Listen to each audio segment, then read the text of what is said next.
Hello बच्चों, कैसे हो? सब ठीक? Very good. अभी लॉकडाउन खुलने के चांसेस हमें दिख रहे हैं। मतलब जैसे सारे बिजनेस धीरे धीरे करके चालू होने वाले हैं। तो अभी आपने क्या करना है कि ये लॉकडाउन खुलता है फिर भी बाहर जाते वक्त प्रिकॉशंस लिख रखिए, ताकि जैसे कि सैनिटाइज़र लेके जाइए और हाथ बार बार धोइए और बाहर का खाना अवॉइड कीजिए। और सबसे इम्पोर्टेंट बात, जहाँ पे ज़्यादा भीड़ रहेगी वहाँ पे जाना अवॉइड कीजिए। Okay, that will be better for you and your family. अगर आप और आपकी फैमिली सुरक्षित रहेंगे तभी तो हमारा देश सुरक्षित रहेगा, राइट। तो अभी आज हम लोग स्टार्ट करते हैं स्टडी अपना सर्कुलर मोशन चैप्टर जो है। सर्कुलर मोशन चैप्टर के बारे में सारे डिटेल्स मैंने पढ़ा दिए हैं, जैसे कि डेरिवेशंस, फॉर्मूले, उसके कंसेप्ट्स। इसके पहले वाले जो भी लेक्चर्स है इसमें सारी कंसेप्ट्स पढ़ाई हुई है।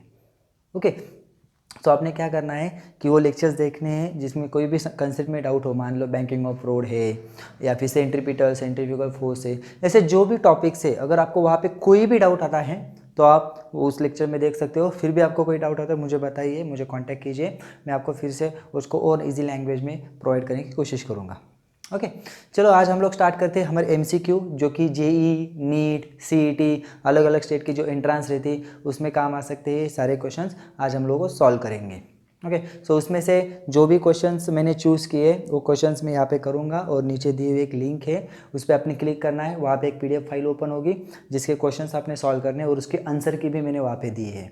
ओके, जैसे कि मैंने सीईटी के लेक्चर्स में भी किया था वैसे अभी हमारे रेगुलर एंट्रांस के जो लेक्चर्स है उसमें ही वैसे ही होगा। आपने क्या करना है, ये जो लेक्चर देखना है, लेक्चर में जो क्वेश्चंस मैं सॉल्व करूँगा उसको समझ लेना अच्छे से और वो जो असाइनमेंट मैंने पीडीएफ में दी है वो सॉल्व करनी है। ओके, चलो फिर हम लोग स्टार्ट करते हैं। फर्स्ट क्वेश्चन आपके स्क्रीन में भी आएगा, आप रीड कीजिए, मैं भी रीड करता हूँ।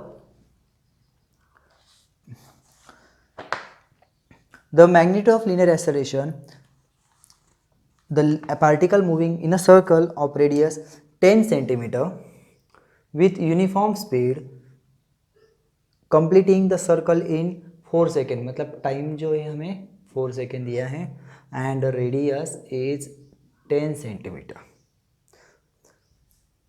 तो हमें क्या पूछा है, एक्सेलरेशन। एक्सेलरेशन कितना होगा ना, सी। अभी हमें क्या दिया है, टाइम दिया है, मतलब सॉरी यहाँ पे कैपिटल टी होगा, मतलब पीरियड हमें दिया है।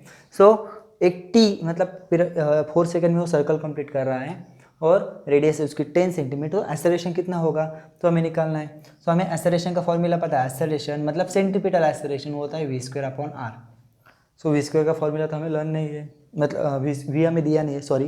ओके, तो हम लोग क्या करेंगे, हमें टी दिया है, सो हमें पता है T is equal to 2πr/v, right. So इसका मतलब क्या होगा, v is equal to 2πr/t। So हम लोग ऐसे लिख सकते हैं, ये भी चलेगा। सो इसका क्या आएगा, 4π² r² divided by r and ये t, मतलब ये r यहाँ पे, ओके, और ये t²।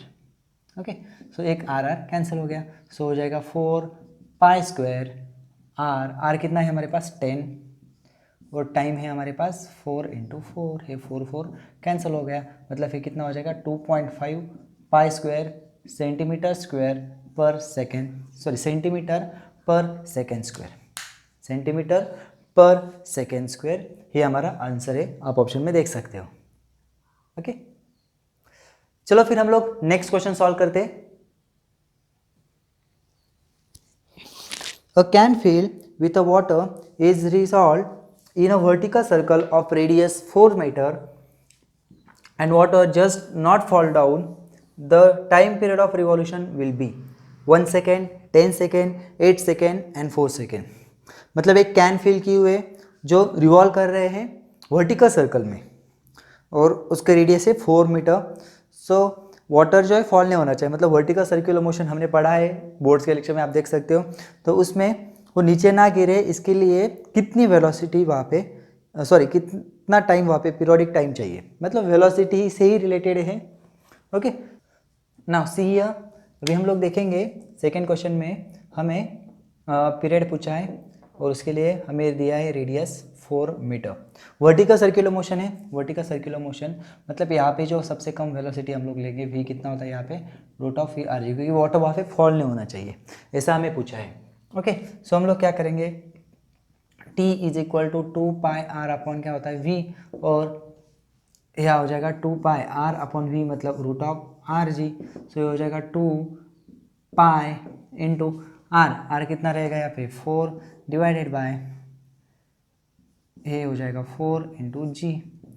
सो यहाँ पे एक टेक्निक होती है, ट्रिक होती है, हम लोग क्या करते हैं पाई और रूट जी को कैंसिल कर देते हैं, बिकॉज पाई स्क्वायर जो होता है 9.86 और 9.87 के आसपास होता है, तो जी की वैल्यू और पाई की वैल्यू जो है रूट ऑफ जी और पाई की वैल्यू लगभग सेम रहती है, और ये 2 और ये 4 कैंसिल हो जाएगा। सो हमारा आंसर आएगा 4 सेकेंड, हमारा आंसर आएगा 4 सेकेंड। बहुत ही ईजी, ऐसे कुछ ट्रिक्स होते हैं, जैसे आप जैसे जैसे प्रॉब्लम्स हम लोग सॉल्व करेंगे आपको वहाँ पे पता चलेगा कैलकुलेशंस हम लोग बहुत इजीली कर सकते हैं एमसीक्यूज़ के। ओके क्योंकि वहाँ पे आपको लॉग एंटी लॉग यूज़ नहीं करना है, प्रीसाइज कैलकुलेशंस नहीं करना है, आपको अप्रोक्सीमेशन से ही करना है। ओके चलो फिर जाते हैं नेक्स्ट क्वेश्चन की तरफ। So next question is the length of seconds hand in a watch is 1 centimeter. The change in velocity of its tip in 15 second is, मतलब जो लेंथ है वॉच की वो हमें 1 सेंटीमीटर दी है और टाइम जो हमें दिया है 15 सेकेंड्स, 15 सेकेंड्स। सो अभी क्या बोला है हमें, the change in velocity of the tip, the change in velocity, change in velocity. So अभी हमें क्या करना पड़ेगा, नाउ सी हियर, अभी हम लोग क्या करेंगे, जो हमें दिया है सेकंड साइन दिया है, सेकंड साइन दिया है, इसलिए हमें पीरियड कितना लेना होगा 60 सेकेंड्स, और टाइम जो हमें दिया है 15 सेकेंड, और लेंथ मतलब उसके टिप की चेंज इन वेलोसिटी पूछी, मतलब मान लो एक क्लॉक है हमारा और उसके जो सेकेंड हैंड है वो यहाँ से यहाँ तक जब आएगा, ओके मतलब उसका जो टिप है, ओके सो इसकी वेलोसिटी यहाँ पे ऐसे होगी, उसकी यहाँ पे ऐसे होगी, राइट। सो उसकी चेंज इन वेलोसिटी कितनी होगी हमें निकालना है। ओके सो एंगल तो हमें पता है 90 डिग्री होगा, तो हम लोग ये लिखेंगे V1 और ये लिखेंगे V2, ऐसे लिख सकते हैं, राइट। सो अभी हमें क्या करना है, V2 माइनस V1 करना है, V2 माइनस V1 करना है, ध्यान में रखना अच्छे से। तो हम लोग कैसे कर सकते हैं, जैसे कि हमें ट्रायंगुलर लॉ रहता है हमारा ऐसे इस तरीके से, राइट, ये A होता है, ये B होता है और ये C होता है। तो हम लोग क्या करते हैं, A plus B is equal to C, ऐसे लिखते हैं। ओके सो अभी ये हम लोग ट्रायंगुलर लॉ में ये कर सकते हैं, तो हमें क्या करना है, डिफरेंस लेना है। तो डिफरेंस लेना होगा तो हम लोग क्या करेंगे, मैंने शायद से वेक्टर्स के लेक्चर में बताया है, मुझे एग्जैक्टली याद नहीं। अगर हम लोग ऐसे लिखते हैं, एक ऐसा होता है और एक ऐसा होता है, ओके जानबूझ के ऐसे दोनों बता रहा हो, क्योंकि जब 90 डिग्री होता है तो और सेम वैल्यूज, क्योंकि ऑब्वियसली वेलोसिटी सेम रहेगी, क्योंकि वो मिनट हैंड जो फिर सेकेंड हैंड जो है वो सेम टाइम में सेम डिस्टेंस कवर करेगा या फिर सेम एंगल कवर करेगा, तो इसके लिए वेलोसिटी सेम रहेगी। तो इस टाइम में V1 माइनस V2 और V2 माइनस V1 जो सेम ही आएगा, क्योंकि फॉर्मूला क्या होता है हमारा, V1 square plus V2 square plus 2V1 V2 cos of theta, okay और इसका भी क्या आएगा, V1 square plus V2 square minus 2V1 V2 cos of theta. Okay so अभी हमें डायरेक्शन पूछी नहीं है, सो यहाँ पे डायरेक्शन मैटर करेगी ही नहीं, मैं बस ये बता रहा हूँ, it is for your extra knowledge, क्योंकि हमें अगर डायरेक्शन निकालनी होगी तो कैसे हो सकती है। सो मैं यहाँ पे लिख रहा हूँ, देखो हम लोग यहाँ पे लिखते हैं ए, यहाँ पे लिखते हैं बी, ओके और इसको भी यहाँ पे लिखते हैं ए, यहाँ पे लिखते हैं बी। सो अगर ट्रायंगल लॉ अप्लाई करते हैं हम लोग, बी प्लस इसको नाम हम लोग देख के कुछ भी, ओके सी दे देते हैं, चलो सिंपल वेक्टर से सारे के सारे, ओके सो अभी हम लोग देख सकते हैं b plus C is equal to A, B plus C is equal to A, मतलब c क्या आ जाएगा, b plus C is equal to A, मतलब ये c हो जाएगा, देखो मैं लिख के दिखाता हूँ, b plus C is equal to A, मतलब यहाँ पे हो जाएगा c is equal to A minus B, okay यहाँ पे देखिए ये हो जाता है a plus C, c is equal to B, so यहाँ पे क्या हो जाएगा, c is equal to B minus A, right. ये दोनों केसेस आपको मतलब a माइनस बी कैसा होगा, b माइनस ए कैसा होगा, a माइनस बी इस डायरेक्शन में, b माइनस ए इस डायरेक्शन में। अभी मैंने जैसे बोला था कि प्लस होता है तब भी, तो वो भी एक केस यहाँ पे कंसीडर करनी चाहिए हमें, ओके सो कैसे करेंगे हम लोग, देखो ये रहेगा ए वेक्टर, ये रहेगा बी वेक्टर, तो उनका जो रिजल्टेंट है वो यहाँ पे आएगा, ये होगा a plus B. So a plus B value तीनों की सेम ही रहेगी, मतलब अगर ये a प्लस बी, इसका मैग्नीट्यूड आप निकालोगे, इसका मैग्नीट्यूड निकालोगे, इसका मैग्नीट्यूड निकालोगे, तीनों का सेम ही रहेगा, बस डायरेक्शंस अलग अलग है। सो देखिए अगर हम लोग देखते हैं यहाँ पे अभी ये ट्री के बाकी एमसीक्यू सॉल्व करने में आपको काम आएगी हमेशा, ध्यान में रखिए। ये मैं टाइम कंज्यूम नहीं कर रहा हूँ आपका, ये आपको ट्रिक बता रहा हूँ। ये तो एक 20 से 30 सेकंड का क्वेश्चन है, हम लोग इजीली सॉल्व कर सकते हैं। ओके सो देखिए हम लोग क्या करेंगे, यहाँ पे ए बी सी है। ओके सो क्या होगा, बी ए माइनस बी मतलब जो है जिसकी तरफ उसका टिप जा रहा है, जिसकी तरफ टिप जा रहा है वो प्लस लेना है, और जिसकी तरफ उसका टेल है मतलब जिसकी तरफ हेड है वो प्लस लेना है, जिसकी तरफ टेल है वो माइनस लेना है। यहाँ पे भी देख सकते हो, यहाँ पे हेड किसकी तरफ है, बी की तरफ, सो बी माइनस ए हो गया, और ये तो दोनों के बीच में रहता है। ओके सो ये टेक्निक है डायरेक्शंस फाइंड आउट करने के लिए। ये वेक्टर्स में भी आपको मिल जाएंगे, वेक्टर्स के लेक्चर्स होंगे उसमें भी मिल ही जाएंगे। चलो फिर हमें क्या करना है, चेंज इन वेलोसिटी निकालनी है। तो सबसे पहले हमें वेलोसिटी चाहिए। सो वेलोसिटी क्या होती है, v is equal to 2 pi R upon T, मतलब ये हो जाएगा 2 पाई, लेंथ को ही आर लेंगे, लेंथ को ही आर लेंगे, तो ये हो जाएगा 1 डिवाइडेड बाय 60, क्योंकि सेकेंड हैंड का पीरियड कितना होता है 60। सो हमें क्या निकालना है, delta V is equal to क्या हो जाएगा, v1 square plus v2 square, दोनों का वैल्यू जो है मतलब कितना हो जाएगा pi by 30। So pi by 30 square, यहाँ पे भी हो जाएगा पाई बाय 30 स्क्वायर ही रूट में। सो इसका मतलब हमें कितना मिलेगा यहाँ पे, pi square by 30 square into 2, 1 plus 1, right. So अभी हम लोग क्या करेंगे, इसका स्क्वायर रूट आ जाएगा पाई, इसका स्क्वायर रूट 30 और इसका स्क्वायर रूट 2। अभी ऑप्शंस देखेंगे, ऑप्शंस में क्या क्या दिया है हमें, ऑप्शंस हमें नहीं है इस क्वेश्चन में, तो हम लोग डायरेक्ट लिख सकते हैं सेंटीमीटर पर सेकेंड, ये हमारा आंसर। ओके सो इस तरीके से हमें क्या करना है, बस देखना है 90 डिग्री है, तो आप ज़्यादा सिर्फ मैग्नीट्यूड पूछा है, डायरेक्शन ने पूछी, तो डायरेक्ट ऐसे कर सकते हो। अगर वैल्यूज अलग अलग भी होती, 90 डिग्री होता, cos 90 0 होता है, तब भी v1 square plus v2 square अलग अलग होता तो भी चल जाता, बस एडिशन उस तरीके से करनी पड़ेगी आपको। तो इस तरीके से हम लोग कर सकते हैं अच्छे से। एमसीक्यू सॉल्व करना बहुत ही अच्छी बात है, और एमसीक्यू सॉल्व करना मतलब इतना ईजी भी नहीं, लेकिन इतना डिफिकल्ट भी नहीं जितना आप लोग सोचते हो। तो हम लोग अच्छे से कर सकते हैं, कंटिन्यू हमसे जुड़े रहिए, मैं आपको कंटिन्यू हेल्प करते रहूँगा। ओके चलो next question.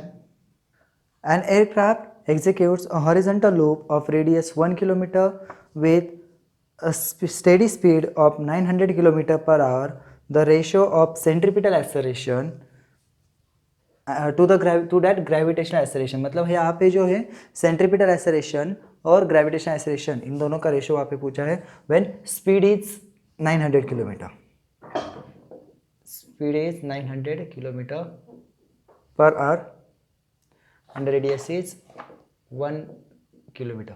Now see here, speed जो हमें दिया 900 किलोमीटर पर आवर और रेडियस दिया हमें 1 किलोमीटर। यहाँ आप देखेंगे 900 इंटू 5/18, ओके, और इसको करेंगे 1000, सो ये हो जाएगा 18 5 मतलब 15 into 5 250 metre per second. Okay सो अभी हम लोग क्या करेंगे, सेंट्रीपिटल एक्सेलरेशन। सेंट्रीपिटल एक्सेलरेशन क्या आएगा, v square upon R, v मतलब यहाँ पे 250 इंटू 250 divided by 1000, so 1111, right. So हो जाएगा अभी 25 मतलब 625 डिवाइडेड बाय 10। ओके हमें पूछा क्या है, centripetal acceleration divided by G acceleration due to gravity, right. So अभी हम लोग देखेंगे 625 divided by 10 and divided by 9.8। So इसको हम लोग देखेंगे 9.8 इंटू 10 इज अप्रोक्सीमेटली 98 और 620 डिवाइडेड बाय 98। अभी ऑप्शंस देखेंगे हम लोग कौन सा देख सकते हैं, यस इट इज़ अप्रॉक्सीमेटली हम लोग लिख सकते हैं 625 डिवाइडेड बाय 98। मतलब अगर हम लोग यहाँ पे 25 से डिवाइड करने जाएंगे, सो 25 इसको हम लोग मान थोड़ी देर के लिए 100 ले लेते हैं, ओके। सो ये हो जाएगा 25 और ये हो जाएगा 4, मतलब 25:4 के आसपास अगर कोई रेशो आपको दिख रहा है तो हम लोग वो चूज़ कर सकते हैं। सो ऐसा कोई रेशो हमें दिख नहीं रहा 25/4, लेकिन हम लोग अगर डिवाइड कर देते तो 6 पॉइंट समथिंग आएगा, so 6 point something in race to 1, मतलब बी ऑप्शन यहाँ पे जो है वो करेक्ट है, बी ऑप्शन यहाँ पे करेक्ट रहेगा। ओके, सो हम लोग को चूज कर सकते हैं 6.38:1। ओके, सो इस तरीके से आपको पूरा कैलकुलेट करने की ज़रूरत नहीं है, एक्यूरेटली हम लोग अप्रोक्सीमेटली भी यहाँ पे कर सकते हैं। ओके, चलो the next question is a car driver is negotiating a curve of radius 100 meter with a speed of 18 km per hour. The angle through which he has to lean from the vertical will be. हमें यहाँ पे एक driver है जो 100 kilometre radius का जो road है, मतलब 100 कर्व रोड है, which radius is 100 metre and speed is 18 kilometre per hour. So उसको कौन से एंगल से लीन होना पड़ेगा, टिल्ट होना पड़ेगा, वो हमें देखना है। ओके, चलो फिर हम लोग निकाल सकते हैं, जैसे एंगल ऑफ बैंकिंग का फॉर्मूला है, लेट्स सी हियर। अभी हम लोग क्या करेंगे, फॉर्मूला लिखेंगे v is equal to √RG tan theta, or we can also write tan theta is equal to v square upon RG. This will be better. Okay, velocity हमें दी है 18 kilometre per hour, सो इसको हम लोग क्या कर सकते हैं, 18 into 5/18 metre per second. Okay, so ये हो जाएगा 18 कैंसिल, मतलब 5 metre divided by R, radius जो है it is 100 metre. Okay, 100 metre into G मतलब होता है 9.8। सो इट डिपेंड्स हम लोग कैसे लेंगे, ऑप्शंस देखेंगे हम लोग, tan inverse of 1/4, tan inverse of 1/40, tan inverse of half and tan inverse of 1/20।